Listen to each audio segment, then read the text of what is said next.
Welcome to our easy maths gold west channel. Today என்ன பார்க்க போகிறோன்னா, டெட்டில் ஒரு important question, previous year important question பார்க்க போகிறோம் மேக்ஸில். இதில் என்ன கொடுத்துருக்காங்கன்னா, ஒரு முக்கோணத்தின் கோணங்களின் விகிதம் 1:2:3 எனில் முக்கோணத்தின் ஒவ்வொரு கோண அளவைகள் கேட்டிருக்காங்க. நமக்கு ஃபஸ்ட்டு விஷயம் என்ன தெரியும், முக்கோணத்தின் 3 கோணங்களின் கூடுதல் என்ன தெரியும், 180 டிகிரின்னு தெரியும். ஸோ அதை வச்சு நம்ம பார்த்தோன்னா ஆப்ஷன் ஏ ஃபஸ்ட் ஆப்ஷனும் தேர்ட் ஆப்ஷன் மட்டும்தான் நமக்கு 180 டிகிரி வரும். அதை வச்சு நம்ம ஆப்ஷன் செகண்ட் ஆப்ஷனே ஃபோர்த் ஆப்ஷனே நம்ம நெக்லைட் பண்ணிடலாம்.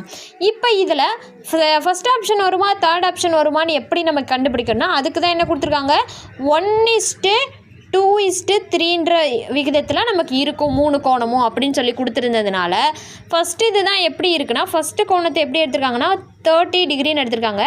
இதோட நம்ம 2 மல்டிபிள் பண்ணோன்னா நமக்கு என்ன கிடச்சிருக்கும், 60 கிடச்சிருக்கும். 3 மல்டிபிள் பண்ணால் 90 கிடைக்கும். ஆனால் தேர்ட் ஆப்ஷன் அந்த மாதிரி இல்லை. ஃபஸ்ட்டு 45 டிகிரி கொடுத்துருக்கான், 45ஓட 2 மல்டிபிள் பண்ணால் நமக்கு 90 தான் கிடச்சிருக்கணும். ஆனால் இங்கே 55 போட்டிருக்காங்க. ஸோ நமக்கு தேர்ட் ஆப்ஷன் வர சான்ஸ் இல்லை. ஸோ இதோட கரெக்ட் ஆன்சர் என்னென்னா A1, 30 டிகிரி, 60 டிகிரி அண்ட்